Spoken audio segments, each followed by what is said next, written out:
presión. Es un mecanismo, ¿ok? Y vamos a ver, la presentación típica de glaucoma de ángulo cerrado, ¿cuál es? Sabemos que hay muchos tipos de glaucoma, pero un ángulo cerrado, ¿cómo se presenta? Es tipo dolor, pérdida de la visión o alteración, más bien en la visión. ¿Qué más? No me acuerdo cuáles eran como 3 cotobas, pero esos dos principales dolor y pérdida de la visión puede haber muchas causas, pero ¿qué es los signos que te enfocarías para evaluar un glaucoma de ángulo cerrado? Algo muy importante que te enfocarías en el ojo. ¿Alguien? ¿Cómo va a estar la pupila? Dilatada. Mediática, ¿ok?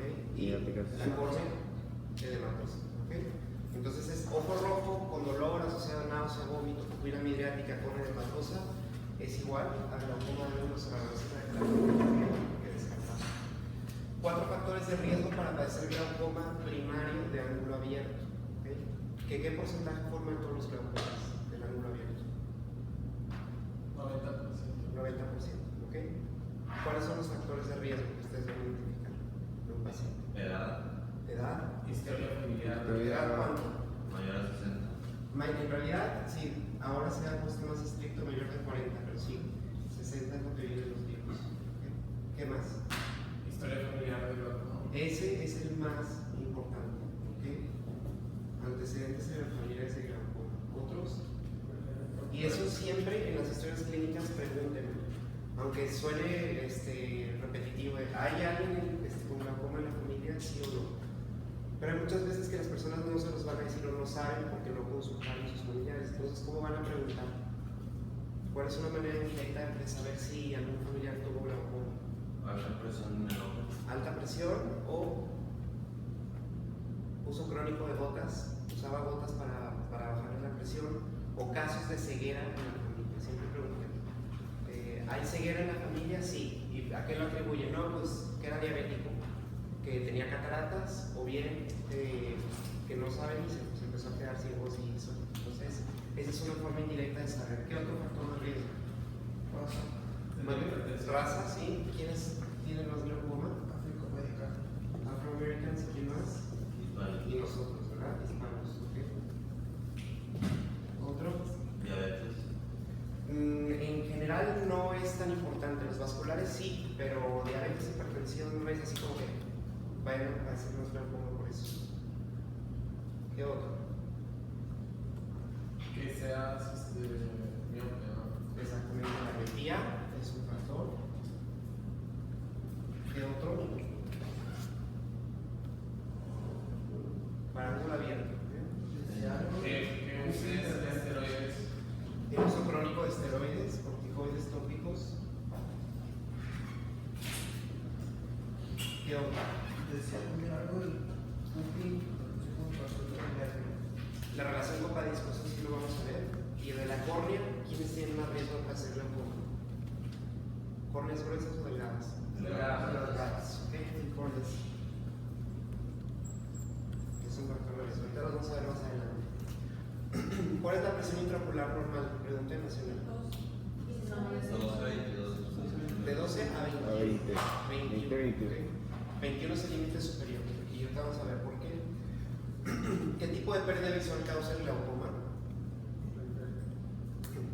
Entonces, ¿es de naturaleza que le va a dar síntomas al paciente? No. ¿Sí? Puede ser No, el paciente tiene síntomas. Al principio es asintomático, totalmente. ¿Okay? Nosotros tenemos la visión central, que puede que sea un 20-20, y todo el campo visual puede que esté afectado. ¿Okay? Entonces, el glaucoma, ese es lo malo del enfermedad, que es asintomático. ¿Okay? Entonces, los pacientes no van a ir a consultar hasta que ya tengan una pérdida visual severa. Por eso nuestras estrategias van más a screening, a identificar factores de riesgo. ¿Okay? Antecedentes serofamiliares. Una persona hispana, miope, con antecedentes serofamiliares de glaucoma de más de 60 años, con córneas delgadas, que use corticoides, pues obviamente su posibilidad de padecerlo es alta. Entonces, a esos son los que debemos de revisar. Bueno, algo de catarata que vimos la vez pasada. ¿Cuál es la catarata más común? Esa es pregunta nacional. ¿La nuclear o se llama también? Ceguera. Okay. ¿Cómo se encuentran los reflejos pupilares en un paciente con catarata? Si ustedes les hacen los reflejos normales, afectados. ¿De qué depende la vía pupilar? ¿De la agudeza visual? ¿No? De los estímulos luminosos, ¿verdad? Entonces, ¿cómo van a estar en un paciente con catarata? Bajo. Normales. Normales. ¿Ok?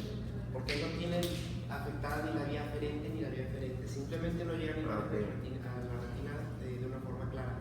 Entonces, estos pacientes no van a tener ninguna alteración. ¿Ok? Aunque tengan una piedra de catarata que esté muy densa, si llega a pasar algo de luz, del reflejo pupilar va a estar normal.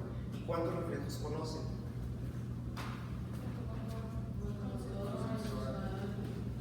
Directo y consensual. ¿Okay? Eso lo vamos a ver en clase de neurotal. Y dos patologías sistémicas que causan catarata. Diabetes, sí. Otra.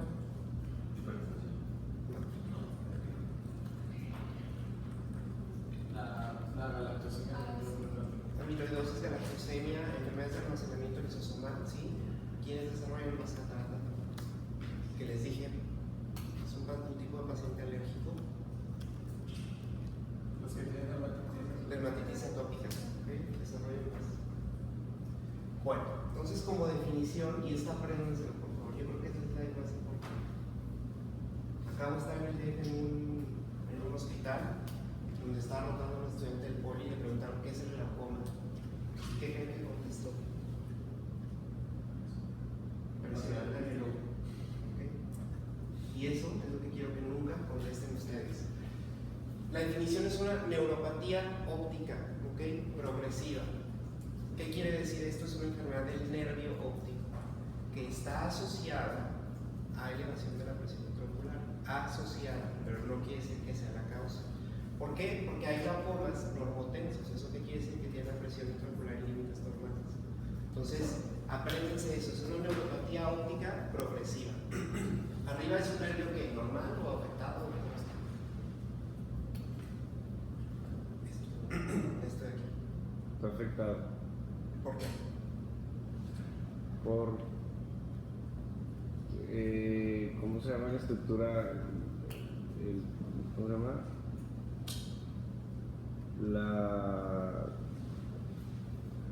Hay como una excavación que ¿Qué hay que está. evaluar en un nervio? ¿En qué te fijas? La excavación La excavación. ¿Y cómo está en la excavación? aumentada, Aumenta el de abajo. normal. Normal. Entonces es totalmente lo contrario. ¿Okay? Entonces, Es un nervio óptico normal, el de la parte de arriba. De arriba. ¿Okay? La excavación, como bien dijiste, es la relación copa y disco. Acuérdense que todos estos son axones, ¿okay? Que van de las células ganglionares. Entonces lo que se daña en el glaucoma son las células ganglionares. Y estos axones van disminuyendo en calibre, en tamaño, incluso van desapareciendo. Porque esto es como si fuera un espagueti, una fibra de espaguetis que se va hacia el nervio óptico. Entonces aquí, fíjense cómo todos los axones están formando este filetito de fibras nerviosas que constituyen la excavación del nervio óptico. Y aquí, ¿qué ven? Nada. ¿Verdad? Entonces, ¿cómo van a ver un nervio glaucoma? Los oídos están muy exagerados, es un glaucoma avanzado, un glaucoma terminal o absoluto, así se conoce. La relación copa-disco, que es de aquí a acá, y esto, o sea, el filetito de fibras nerviosas, que es el anillo neuroretiniano, está disminuido. Y la coloración del nervio óptico es muy distinta, ¿verdad?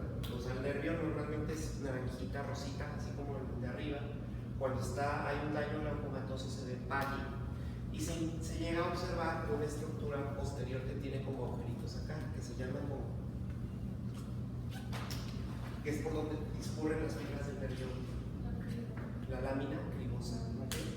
Entonces, que son perforaciones por donde van los axones. Entonces, este es un nervio completamente normal, con una excavación del punto 2 y punto 3, y este es un nervio glaucomatoso, un glaucoma avanzado. Fíjense cómo hasta los vasos sanguíneos alcanzan a hacer como una curvatura acá, ¿verdad? Son vasos en bayoneta. ¿Por qué? Porque ya no hay fibras nerviosas. Todas estas células, todos estos axones que van hacia el nervio están dañados. Y por lo tanto el paciente pues, va a presentar una pérdida visual severa. Ahora, ¿cómo afecta el glaucoma? Lo primero de arriba, ¿qué es? Ese estudio, ¿cómo se llama? Digo, es para evaluar el campo visual, pero ¿cómo se llama eso? Y vienen sus libros. Eso, si leyeron el capítulo, debieron saber cuál es el estudio para glaucoma. Es la campimetría de Humphrey. De Humphrey, ajá, la campimetría de Humphrey. Entonces, ese es el estudio que nosotros evaluamos para glaucoma. Y vamos a ver esos manchones negros cómo se definen. ¿Qué es eso? Cuando se pierde una zona de la visión periférica en el campo visual.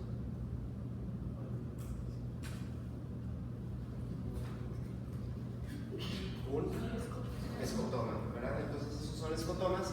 Vamos a ver los patrones específicos para cada escotoma, los daños típicos glaucomatosos, y los pacientes van a ver así, empiezan a ver manchas, ¿verdad? Manchas en el campo visual. Puede ser que la visión central, que es esta, está bien, o sea, ver un 20-20, y sin embargo tener daño por glaucoma. Entonces, como les dije que se asocia a tener presión alta en el ojo, vamos a ver la vía de producción del acoso. ¿Okay? ¿Quién produce el acoso? El cuerpo ciliar, ¿okay? Que es una estructura triangular que se ubica detrás de la esclera, que es esto, ¿verdad? Y forma parte de qué estructuras, que son tres en el ojo. De la uvea. De la uvea. ¿Qué compone la uvea? El iris, el cuerpo ciliar y el coroides. Exactamente. Entonces, estas son las estructuras vasculares del ojo, ¿ok? Entonces, una de las funciones del cuerpo ciliar es producir el acoso. ¿Y el acoso dónde drena? ¿Cuál es la vía? O sea, se produce aquí en esta parte. Drena la cámara posterior. Cámara posterior. ¿Pasa por dónde? Después, la pupila. Por la pupila y después drena en las estructuras angulares. La malla trabecular. La cámara anterior se va hacia el ángulo que está compuesto por La malla trabecular. malla trabecular y eso drena en El conducto es canal de Stem y eso se va hacia las venas epiesclerales, ¿ok? Entonces esa es la vía del acoso. Entonces ahí la pueden ver. Entonces cualquier estructura, cualquier obstrucción que encuentre el acoso en este recorrido puede causar elevación de la presión intraocular. Díganme dos ejemplos de obstrucciones que se pueden encontrar. Si se pega el iris con el cristalino, ¿cómo se llama eso?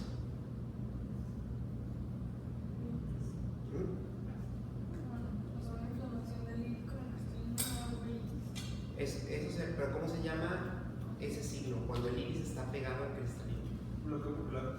No. Bueno, si está todo pegado, sí, pero se llaman sinequias, ¿ok?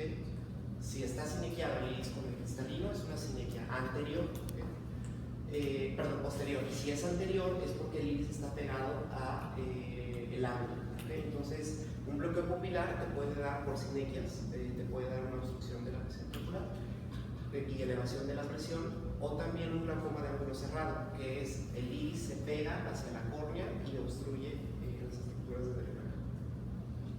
¿Hay alguna alteración anatómica en el glaucoma de ángulo abierto? ¿O no?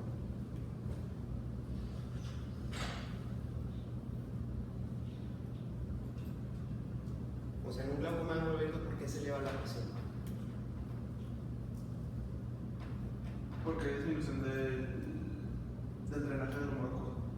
Hay muchas teorías, pero en realidad no encuentras nada anatómico, ¿verdad? O sea, cuando hay muchas teorías es porque no se sabe exactamente por qué se eleva la presión. Puede hacer una insuficiencia trabecular, pueden ser mecanismos de matriz extracelular que aumenten, digamos, disminuyan la superficie de drenaje de la malla, pero hasta ahorita no se sabe.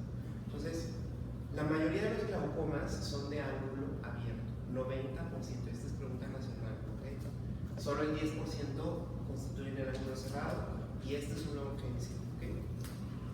Por la temporalidad se pueden dividir en agudos y crónicos. Los agudos pues, son más casi exclusivamente de los ángulos cerrados, o crónicos que son ángulos abiertos, y también hay glaucoma congénito. Los niños pueden nacer con glaucoma. que es normalmente el glaucoma más común, el del adulto. Y pueden ser glaucomas secundarios, la uveitis también, por ejemplo la uveitis, una cirugía de retina, alteraciones en la córnea, te pueden dar un glaucoma secundario. Entonces, esta es la clasificación a grandes rasgos. Lo que ustedes deben de saber es que la mayoría son ángulos abiertos. ¿Okay? Aquí están los factores de riesgo: más de 60 años, hispano, afroamericano, tener una historia familiar. Nearsighted, ¿qué es? Miopía, ¿okay? Una córnea delgada, uso de corticoides a largo plazo, diabetes, hipertensión, hipotiroidismo, eso también, pero no son los más importantes. ¿Okay? Y esta es la distribución de la presión intraocular, ¿verdad? Este es un estudio que se hizo evaluando la presión intraocular y el riesgo para glaucoma. Entonces acuérdense, y se los vuelvo a decir, la presión intraocular es un factor de riesgo, ¿okay? No es glaucoma. Hay una diferencia entre hipertensión ocular, ¿okay? Que no es lo mismo que glaucoma primario de ángulo abierto. ¿Okay? Entonces, aquí vemos la distribución de la presión que no sigue una distribución gaussiana. ¿A qué me refiero con eso? De la campana, ¿verdad? ¿Cómo es una distribución gaussiana?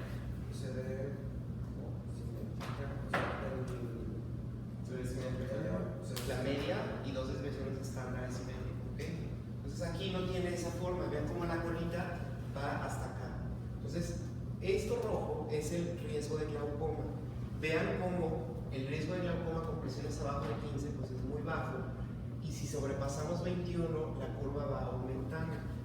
Pero fíjense, hay casos en que no se tiene glaucoma y en que se tiene glaucoma y se está en un rango de presión normal, que es esta zona de aquí. Afortunadamente son los menos, ¿verdad? Y es un diagnóstico un poco difícil de hacer, pero hay pacientes que tienen presión normal y que tienen glaucoma. ¿Okay? Y pues obviamente vean, del rango de los 21 a los 30, prácticamente todos los que están arriba de 30 van a tener glaucoma. ¿Okay? Entonces, para que vean que la distribución de la presión a veces no es... hay casos limítrofes. Ahora, así como en cardio ven factores de riesgo modificables y no modificables, de los factores de riesgo de glaucoma, ¿cuáles podemos modificar nosotros? Es el único. ¿Okay? Ni la raza, ni la edad, ni tener córneas delgadas, nada. Entonces, por eso se ha convertido en nuestro objetivo de tratamiento, el modificar la presión. Y esta es una curva de Kaplan-Meier, donde se ve la probabilidad de supervivencia de los pacientes a lo largo del tiempo. Fíjense cómo es 84 veces. Entonces, a todos los que tenían una presión intraocular arriba de 21, se les empezó a dar tratamiento. La línea punteada es la observación y la línea continua es de los que recibieron hipotensores oculares. Entonces, fíjense cómo los que recibieron hipotensores desarrollaron menos glaucoma. Esa es la razón por la cual nuestro objetivo de tratamiento es bajar la presión intraocular para evitar la progresión del glaucoma. Este es un estudio que se llama Ocular Hypertension Study, OHS, y es un estudio muy típico de Ahora, esto es lo que veíamos, ¿verdad? La relación COPA, ¿qué es esto? Disco. Lo que estamos midiendo nosotros es la cantidad de axones que discurren a través del nervio óptico. Entonces, hay una regla ISNT, eso viene en el ortobook. ¿Qué es eso de ISNT?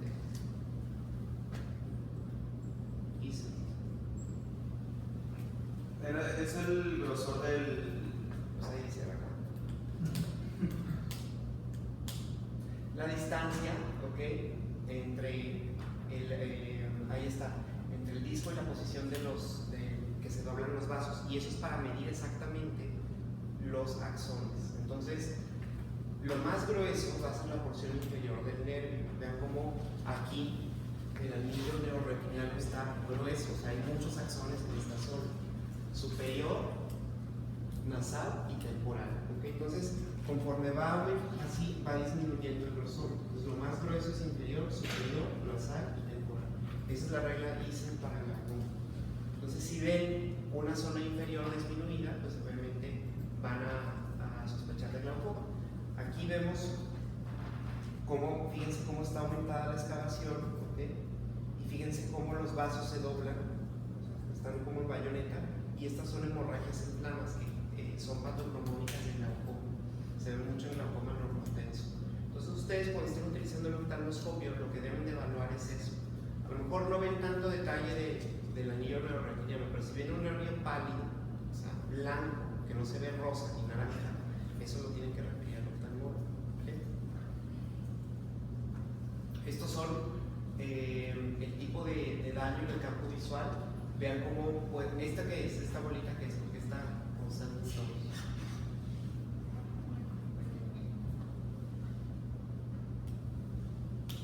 Ahí todos lo vamos a ver. En el campo visual hay una zona que no vemos. Es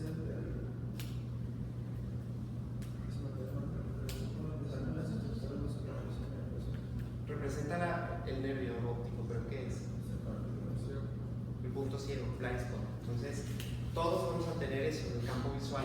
Y vean, y es pues, obviamente donde está el nervio, que ahí no tenemos células de retina que no nos permiten ver. Entonces, aquí vemos como el típico daño es un escotoma arcuato superior o inferior.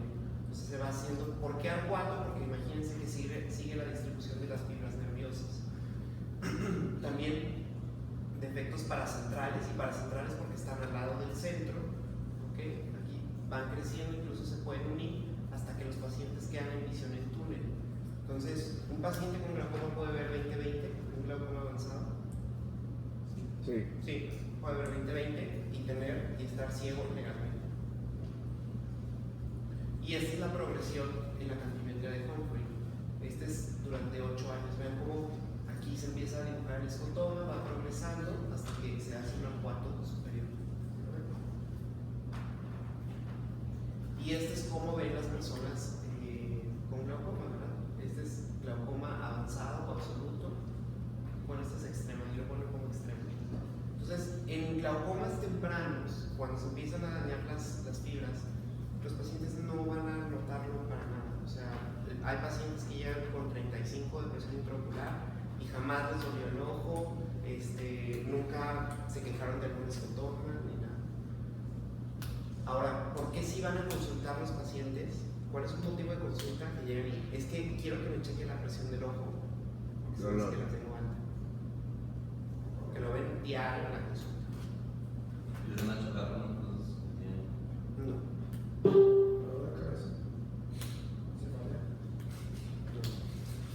La cefalea, la mayoría de los pacientes la atribuyen a que necesitan lentes.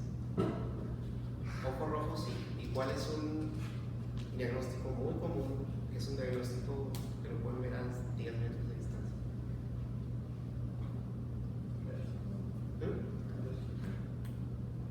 Un diagnóstico de ojo rojo, que los pacientes van y es que me salió esto y porque tengo la presión del tenero. Lo mismo.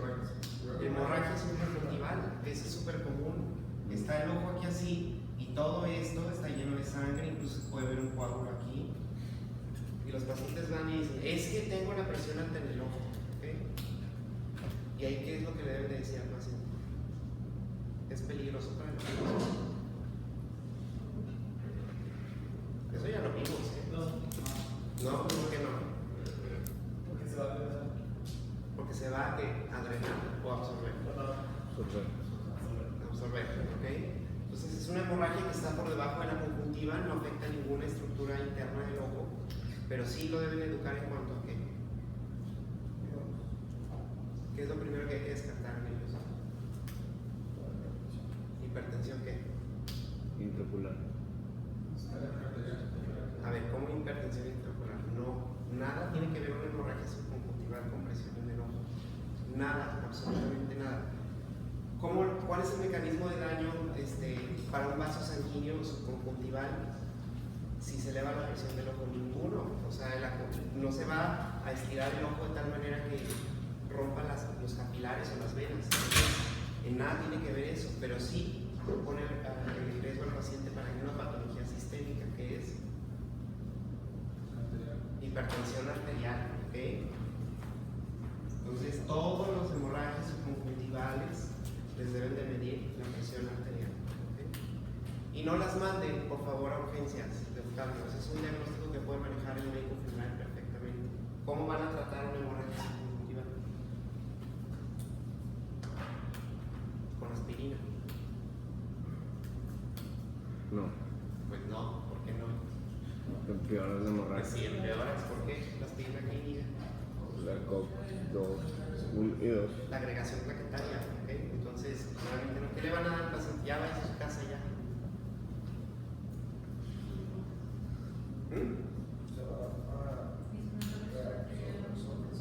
Primero es checar la presión arterial, ¿ok? Monitorizar o descartar este diagnóstico de hipertensión. Puedes dar antihipertensivos en caso de que lo necesite. Exactamente, que se mantenga en control. Y ocularmente, ¿qué le vas a decir? Que no, digo que se va a volver y no va a pasar nada. Que no va a pasar nada, es como un moretón, así, palabras para el paciente, es como un moretón que se va a quitar en 2 o 3 semanas, se va a hacer amarillo verdoso y se va a ir. Y si le molesta mucho, el ojo que le van a dar,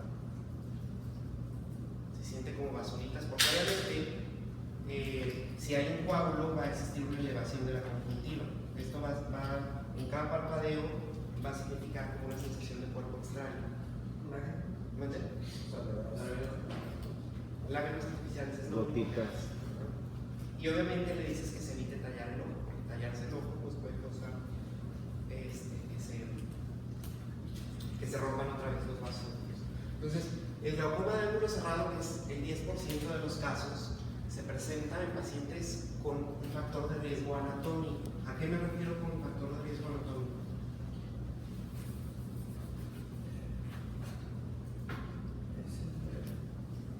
¿Quién está en riesgo para un glaucoma de ángulo cerrado?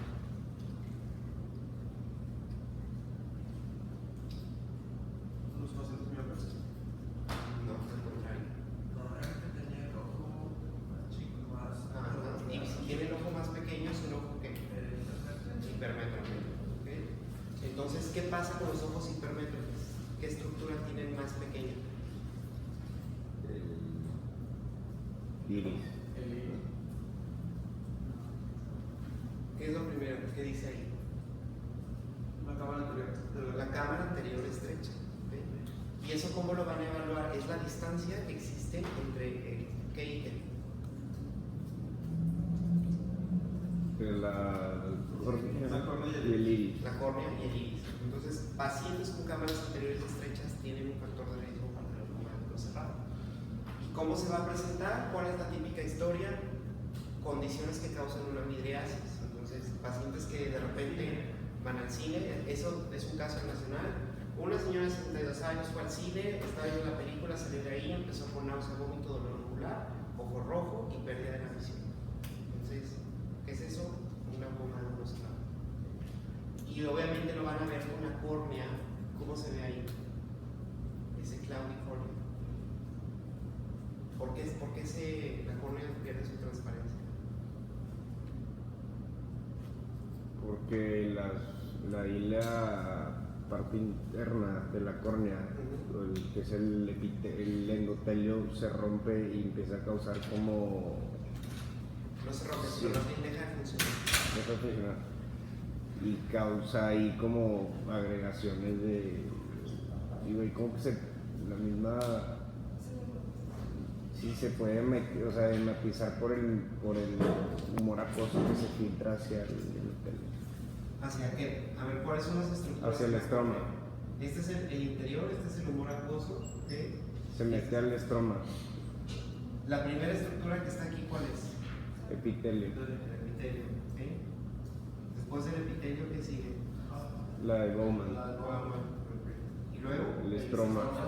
Todo esto es el estroma. Y Luego de Shemet y el endotelio. Y luego el endotelio. ¿Okay?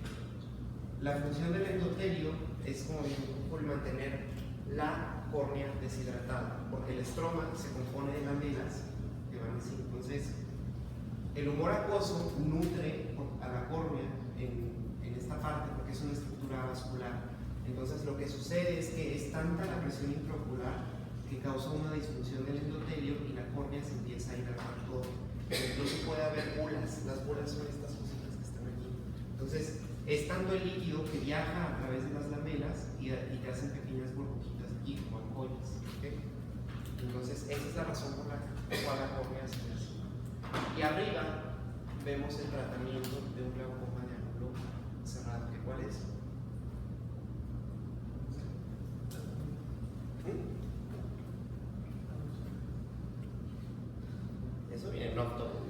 llama ¿cómo se llama? Iridotomía. Así, exactamente, así viene en el óptimo. O sea, que dice que no lo rellena. No, el láser, ¿no? Láser, y luego la P, ¿qué es eso?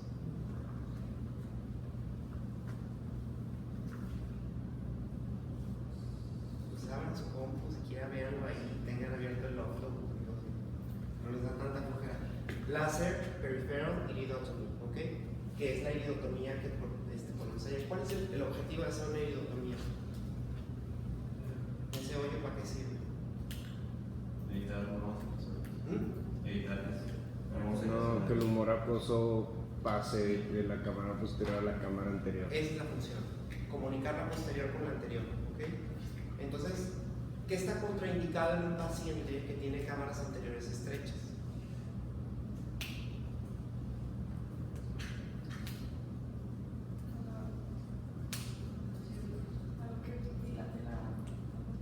Entonces, un diabético con cámaras estrechas lo vas a dilatar.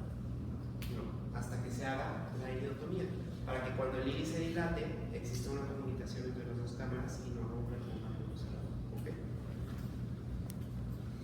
Este es un paciente mío que me tocó, es un señor de 52 años con un glaucoma de ángulo cerrado por suplementos de gimnasio. ¿Okay? Los suplementos a veces de gimnasio tienen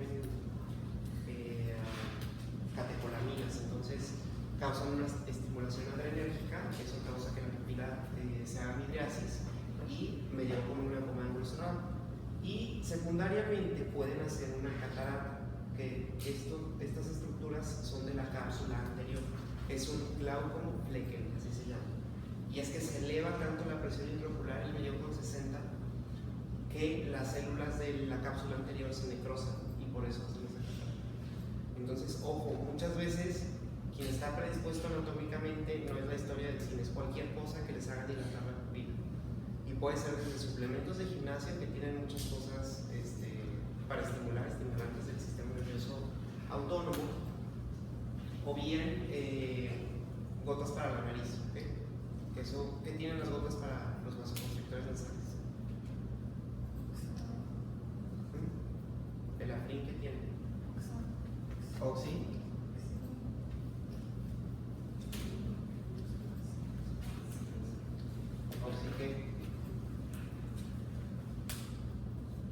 Oximetazolina o metilefrina o ampicilina o demás, ¿verdad? Entonces, eso que causa que por contigüidad de la mucosa nasal pueda absorberse tantito en el ojo y eso causa una midriasis, entonces también puede ser una causa.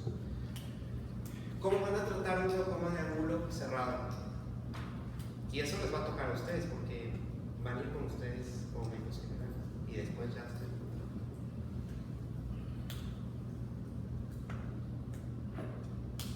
El paciente les llega vomitando con náusea, dolor de cabeza, ojo rojo, con síntomas vagales que se desmaya. Y le tocan el ojo y está como una piedra. El ojo está rojo, obviamente, hematoso, se lo tocan y está como una piedra. Trae mucho dolor. Pues decía que se da de todo, o sea, se dan medicamentos para la quimioterapia para disminuir la producción del humor acuoso. ¿De qué medicamentos dan? Beta bloqueadores.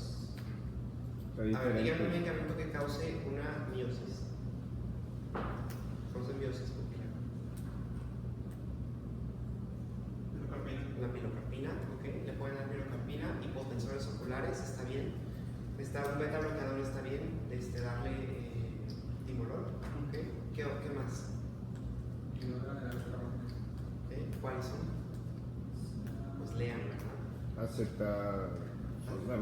Acetazolamida, ok. ¿Y ese cómo actúa la acetazolamida? ¿Es un qué? Bajar la producción del humor acuoso. Del humor acuoso, ok. ¿Y a través de qué baja la producción del humor acuoso?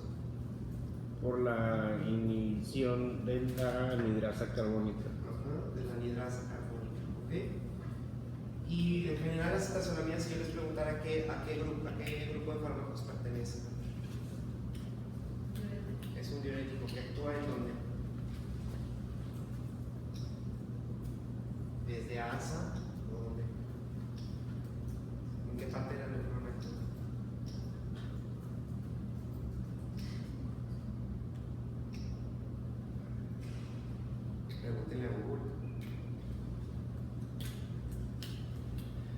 Diuréticos es un tema de carga que se deben de saber de memoria también, porque viene mucho relacionado. Díganme un diurético de asa. Furosemida, ¿ok? ¿Y dónde? Bueno, ese es de asa. ¿Y este es de asa o no? También.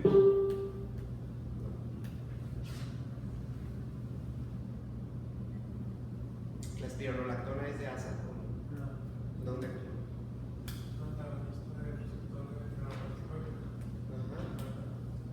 ¿Y dónde actúa? ¿A qué nivel? No, en la nefrona. En los túbulos colectores, ¿ok? Entonces este ya, les dije, si no es de asa, ni actúa en los colectores, ni que actúa. Pues ya, lo último que queda, ¿verdad?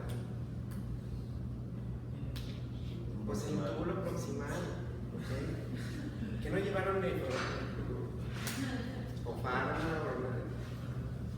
Pues esos son temas que se deben de saber de memoria, al derecho, al revés, diuréticos, antibióticos, analgésicos, vasoconstrictores, es la chamba de un médico familiar, un médico general.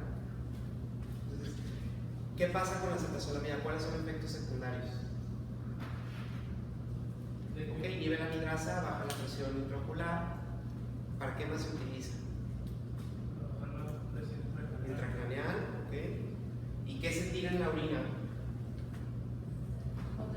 Potasio. ¿Ok? Por lo tanto, el paciente está en riesgo de una hipocalemia. ¿Ok? Entonces, los pacientes no pueden estar todo el tiempo con inhibidores de la anidrasa orales. Entonces, hay que suplementarlos con potasio, sales de potasio. ¿Ok? Así como eso. Pero bueno, si no le quieren dar las pastillas, ¿cuáles son los alimentos que más potasio tienen? La papa, el tomate, el plátano, exactamente. El que más tiene es el camote, ¿okay?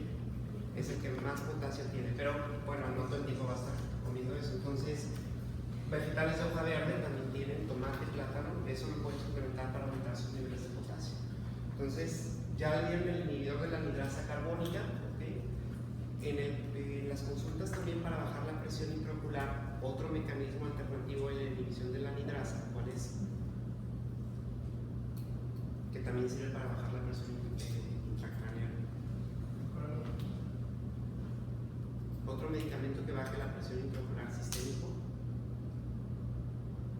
Ahí viene, manitol y glicerol, que son agentes que osmóticos, ¿ok?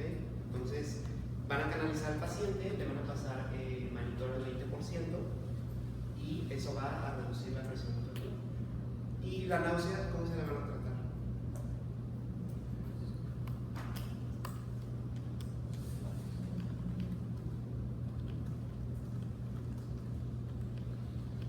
Un medicamento para la náusea. ¿Sabes cuánto vale el Lacetón? No estamos en el Zambrano ni en el San José, ¿ok? Estás en el servicio social. ¿Sabes cuánto vale el Soprano? Como 900 pesos. Entonces le vas a mandar al paciente del servicio para que compres un Soprano. Con la ¿qué otro? ¿Sí lo da? Bontrol. Control. No, ese es un frenador laberíntico. ¿Tienen que dar qué? Un prokinético. ¿Cuál es un prokinético? Metoclopramida. Metoclopramida, ¿ok? Y se lo van a dar cada 3 horas para que se quite la náusea. ¿Por qué?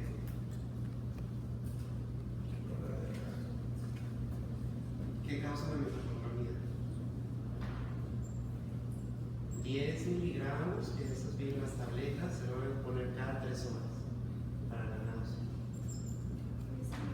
¿Qué le van a causar si al paciente se lo dan cada 3 horas?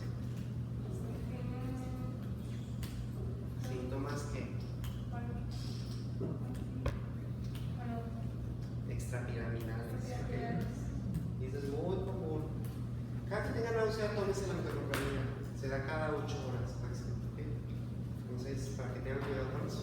Y pues obviamente le pueden dar cualquier analgésico que tengan a la mano, ¿verdad? Para la cefalea y demás. El glaucoma congénito, y obviamente referir al oftalmólogo. Todo paciente con glaucoma de ángulo cerrado tiene que ir con el oftalmólogo. ¿Por qué? Para hacerle es algo congénito. Los glaucomas congénitos, ¿cuál es la triada de glaucoma congénito? Y eso viene de la academia, viene en Wikipedia, viene en Google, viene en... ¿Cuál es la triada? Me parece No, la triada. No, un aumento del diámetro de la córnea. Ajá. Y o sea, los pacientes se ven con ojos grandes, que se llaman como... Empieza con B, pero no. Son ojos de buey. Así. Epífora. Epífora, ¿ok? El otro, fotofobia, muy bien. Y lo más importante que es, buftalmos. ¿Ok? Y blefarospasmo también. Esto va así, blefarospasmo, fotofobia va junto, ¿verdad? Entonces, los pacientes van a estar así con los ojos azules verdosos. ¿Okay? Los papás creen que los tienen verdes. Entonces, qué bonito que tienen los ojos, mi hijo, porque los tienen como azulosos. La córnea, como bien dijeron, va a medir más de 12 milímetros. ¿Okay? Si mide más de 12 milímetros es un factor de riesgo. Y desgraciadamente, estos niños se diagnostican muy tarde. Entonces, tienen pérdidas visuales severas. Las 2/3 partes son hombres. Las 2/3 partes son bilaterales y el tratamiento de esto es quirúrgico. Afortunadamente son raros los casos, pero sí los hay. Entonces, cualquier niño con ojos grandes que a ustedes les parezcan que están grandes, más de lo normal, hay que referirlo para evaluar una glaucoma congénita. Y finalmente vamos a ver el tratamiento médico. Y ahí en ese paciente que se opera, o sea, como se hace una goniotomía, se raspa toda la malla trabecular para que drene más el humor acuoso, se ponen vaginas. Ahorita vamos a ver el tratamiento quirúrgico de eso. Los tratamientos médicos para el glaucoma pues son estos grupos de medicamentos. ¿Cuál es el tratamiento médico de primera elección? En México, beta bloqueadores. La Academia Americana de Glaucoma pone a los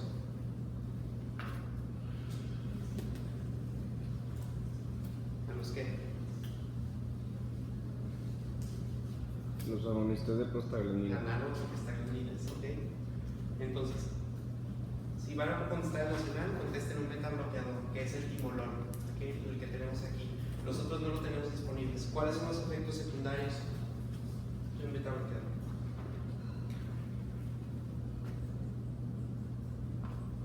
Timolol bloquea ¿qué?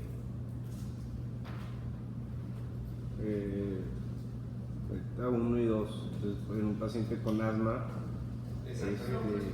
Si bloqueamos beta 2 en un paciente con asma, pues por eso está contraindicado los asmáticos.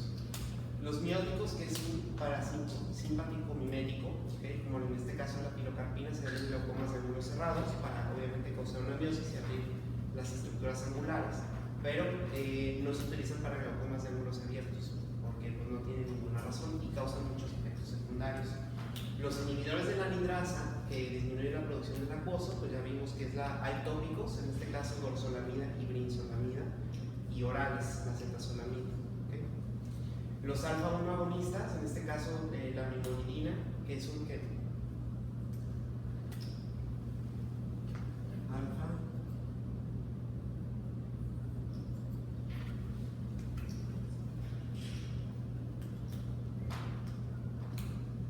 Alfa-1 o alfa-2. La brimonidina. 2 agonistas. Alfa-2 agonistas, exactamente, que también disminuyen la producción del acuoso y los análogos de prostaglandinas. Si se fijan, todos van a disminuir la producción del acuoso, excepto los análogos y la pilocarpina, que aumenta el flujo de salida. Los análogos funcionan aumentando la vía uveoescleral, entonces, de alguna manera, las prostaglandinas causan que más acuoso se drene a través de la uvea y bajan hasta un 30% de la presión intraocular. Entonces, los efectos secundarios de los análogos pues son ojo rojo, es una prostaglandina, o sea, va a causar ojo rojo, inflamación, hiperpigmentación del borde palpebral, las pestañas salen más gruesas y negras, alergia y demás. Y hay casos en los que, das 2 tipos de medicamentos o no. Sí, hay casos en que das los 4, sí. Ah, ok. O sea, terapia máxima y no. Cuando das terapia máxima y el glaucoma sigue avanzando, entonces Pero piensas sí. en tratamiento quirúrgico, ¿ok? Ok. Que es láser o poner los implantes valvulares, que son valvulitas que se ponen aquí en la esclera y es un tubito que va hacia la cámara anterior. O los láser que hace pequeños como agujeritos en la malla trabecular para que se drene más el aposo, perdón, aquí está. Y este es una trabeculectomía, que se hace un agujerito para que se haga una ampolla y drene el aposo por debajo de la columna. Esos son los tratamientos quirúrgicos del glaucoma. El objetivo siempre de todo tratamiento es disminuir la presión intraocular y evitar la progresión de la enfermedad. Lo que perdió el paciente, adiós, ya no lo va a recuperar, pero sí evitas que el campo visual se siga dañando. ¿Okay? Entonces, este es un panorama general en México. Lo que quiero que se lleven es que hay que identificar ustedes los factores de riesgo de glaucoma, referir a todo paciente, oiga, es que mi abuela tuvo glaucoma y mi hermana también, aunque ella no tenga síntomas, porque es asintomático, la están refiriendo a oftalmólogo siempre, cualquier paciente con antecedentes. Y pues obviamente hacer promoción de las campañas de salud visual para medir la presión intraocular y hacer una fundoscopía con examen de nervio. ¿Okay? Bueno, la siguiente clase no están leyendo tanto, digo,